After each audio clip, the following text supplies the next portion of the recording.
Good day, good day. You are tuned in to Here Comes the Judge with the Yogi Judge, Judge Dawson. I am here with another podcast, and let me tell you, I purposefully started the podcast in silence because what I want to talk to you about today is a way to improve your life tenfold immediately. I want to talk to you about a way to increase your productivity.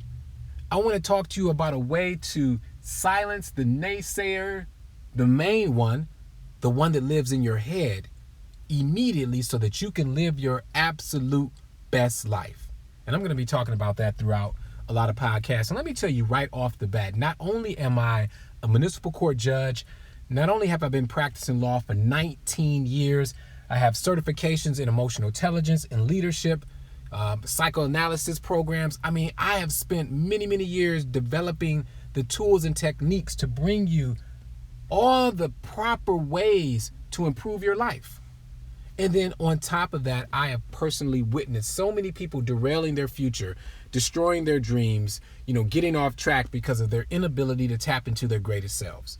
So that's the background that I come to you with when I began to talk about ways to live with power, absolute ways to live with power. So here's the tool for today. Meditation. Yes, I said it, meditation. It was said by French mathematician Blaise Pascal. He wrote that all of humanity's problems stem from man's inability to sit quietly in a room alone. Let me repeat that one more time.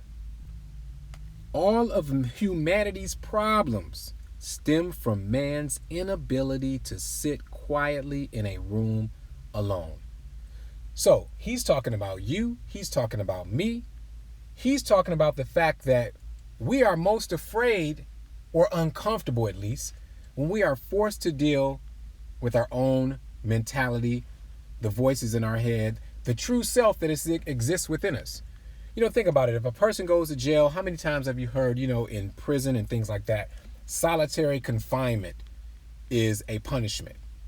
And now I can understand that because as a judge, as a criminal defense attorney for many years, I can acknowledge that not many people really like to be alone.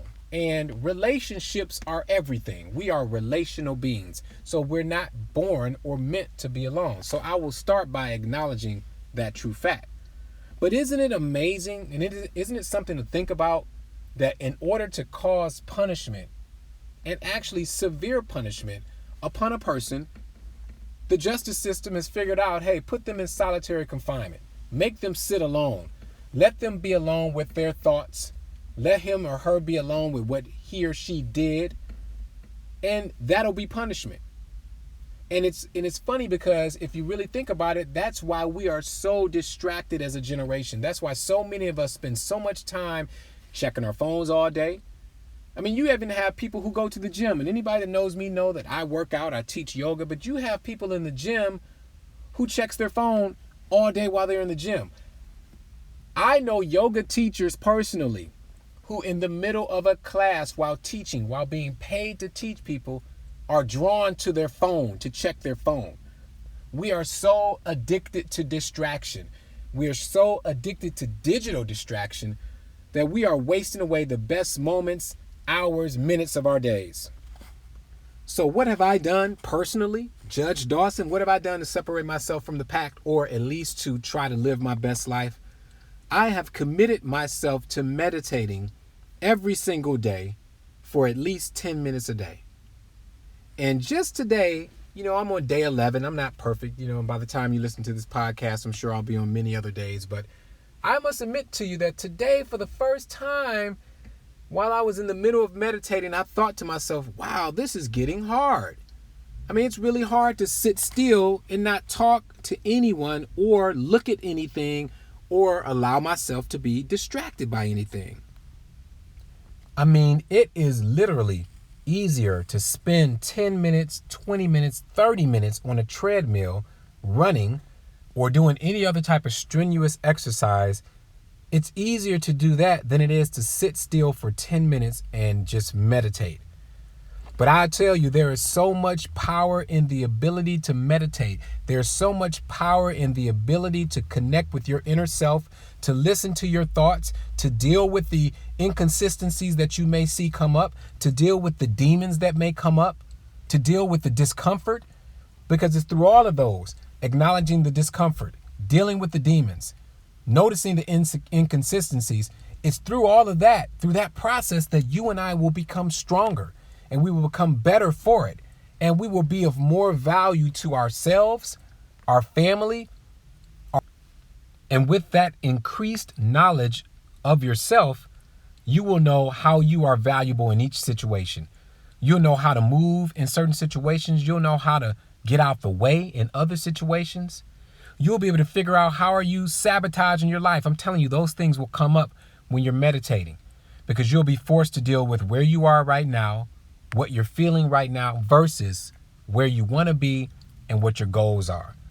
I'm telling you, meditation is so powerful. And though this is the first time I'm talking about it because I'm in the middle of my new challenge to do it for 40 days, I'm going to be addressing the meditation part of your ability to live your best life, because I know how valuable it is. And it can't be addressed in just one podcast. This is something that we need to talk about over and over and over again until we get it deep down inside of us, and it's an ability to do it in any area. Like, if you work on your meditation skills, you'll be able to meditate in the middle of chaos. You'll be able to stop what you're doing, focus on yourself, your inner self, hear your inner voice, tap into your inner greatness so that you can control your environment. Now, I will say this before I conclude. Hey, meditation is going to bring up a lot of things. It's going to bring up some negative things in your life. You may be uncomfortable with what you find, but at least it will give you the ability to confront that situation, confront that issue, and try to figure out ways to deal with it. Because once you build it up and bring it up through your meditation, then you'll be able to present it to your team, your mentors. Maybe it's just yourself. Maybe it's just writing it down. But whatever it is, you will be able to present it in a way that you can then tackle it and defeat it. All right, ladies and gentlemen, that's my time for today. Hey, I have to get back to court, but I wanted to bring you this episode on the power of meditation, because we're talking about the power for you to live your absolute best life. And I'm going to end this podcast the same way I begin my court sessions. Together, let's take 2 deep breaths. Breathe in, breathe out. One more time, breathe in, breathe out. Feel all that magnificent, wonderful energy flowing through your body. Hey, it's Judge Dawson, the Yogi Judge. Be the best you can be. And until we meet again, namaste.